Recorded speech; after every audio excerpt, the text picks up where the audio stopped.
We're going to talk about reverse engineering your exit strategy, the third episode.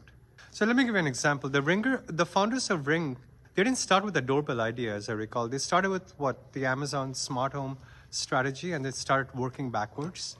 And when Amazon acquired them for almost $1 billion, Ring had become a missing piece that Amazon needed in their portfolio. Today, I'll show you how to reverse engineer this kind of strategic fit. Step one is to map your potential acquirers. Start by identifying who might want to buy you in 5 to 7 years. Look for companies that serve adjacent markets. They have strategic gaps you could fill or need your capabilities and assets to compete. Create a short list of 10 to 15 potential acquirers and study their acquisition patterns. What do they typically buy? What integration challenges do they face? What strategic initiatives are they pursuing?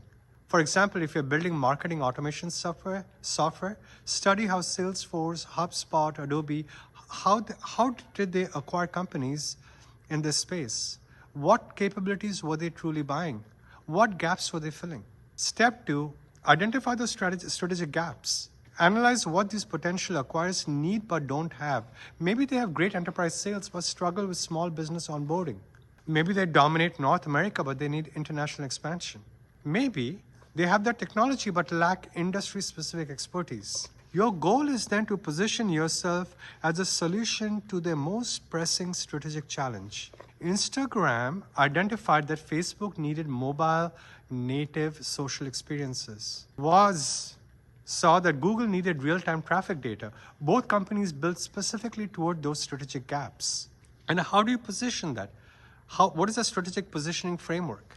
You need to build the strategic dependencies. Once you know what the acquirers need, build it in a way that creates strategic dependency. Don't just build a product they could integrate. Build something that amplifies their core business. When YouTube was acquired by Google, it was not just video hosting. It was a traffic driver that made Google search advertising much more valuable.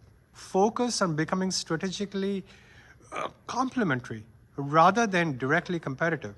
You want potential acquirers to see you as a force multiplier for their existing strengths, not a threat to their core business. And what are the core integration advantages? Design your business for easy integration from day one and use those compatible technology stacks, build those modular architectures, and create those APIs that larger companies can plug into seamlessly. Document your processes, systematize your operations, and build management systems that can scale within a larger organization. The easier you are to integrate, the more attractive you become as an acquisition target. Nobody wants to buy a brilliant business that requires 2 years of painful integration to deliver value.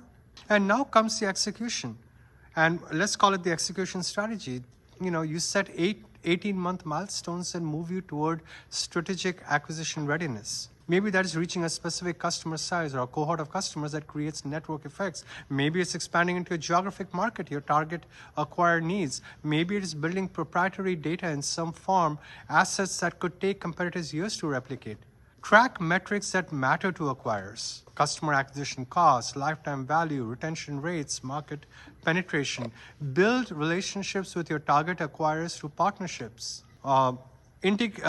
Create a system where you can integrate projects with them, work with them through industry collaborations. Make yourself known before you are for sale. Remember, the highest exit values do not come from building great businesses. They come from building businesses that create strategic value for specific acquirers. Start with their end goals and then start working backwards towards how you strategically position yourself and how you execute with acquisition readiness in mind. Your exit value is determined long before you're ready to exit.